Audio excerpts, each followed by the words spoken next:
An explosion in the Congo injures 31 UN peacekeepers. A NASA spacecraft to land on Mars within hours, and a Chicago alderman faces corruption charges.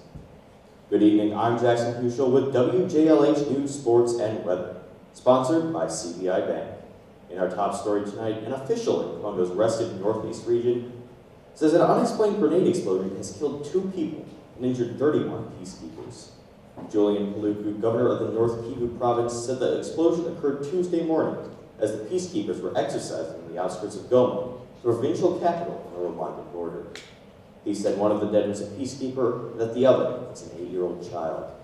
He said officials were investigating whether the grenade belonged to the peacekeepers or whether it had come from some other source. In jolly old England, a thief is facing charges after attempting to steal a piece of history. British police arrested a 45-year-old man yesterday after he smashed a glass box and tried to snatch a copy of the Magna Carta from the Salisbury Cathedral. The 803-year-old document was a peace agreement meant to stop an English rebellion against King John. It is reported to be the first document that ever put into writing that no man, including the king, is above the law. Leaving Earth for our first national story, a NASA spacecraft is expected to land on Mars soon.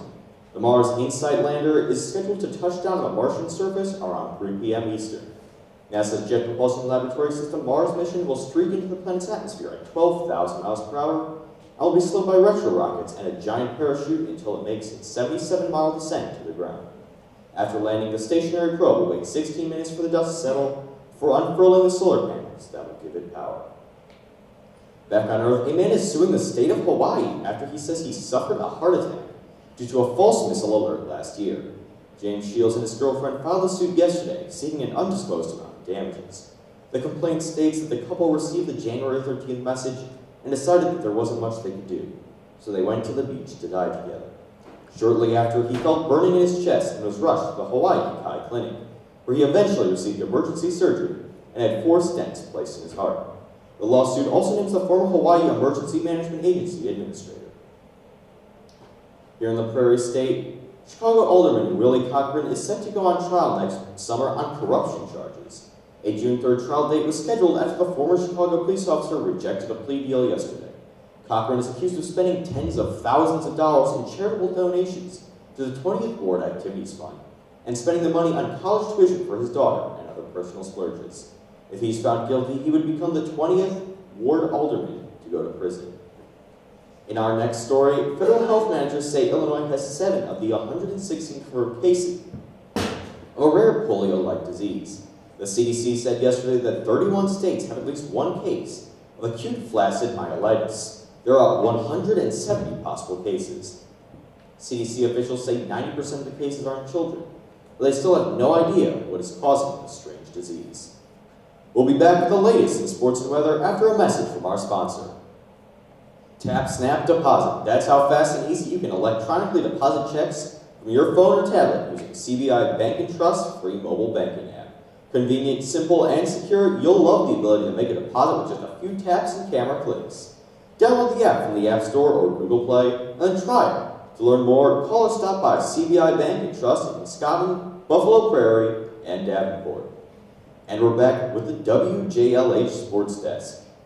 The San Jose Sharks acquired 2-time Norris Trophy winning defenseman Erik Karlsson from the Ottawa Senators, working a blockbuster addition to the roster after missing out on the high-scoring center John Tavares in free agency.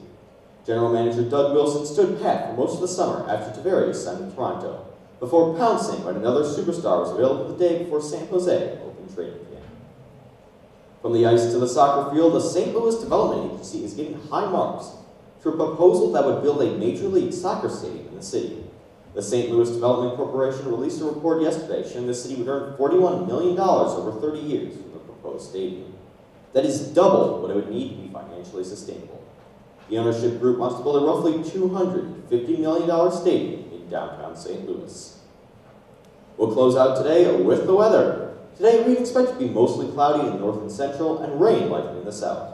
Morning highs in the 30s and lower 40s in the afternoon.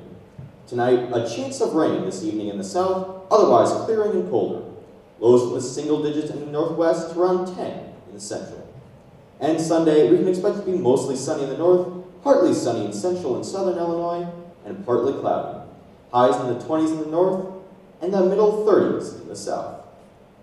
This has been Jackson Heuschel with WJLH News, sponsored by CBI Bank. Thanks for listening and have a great day.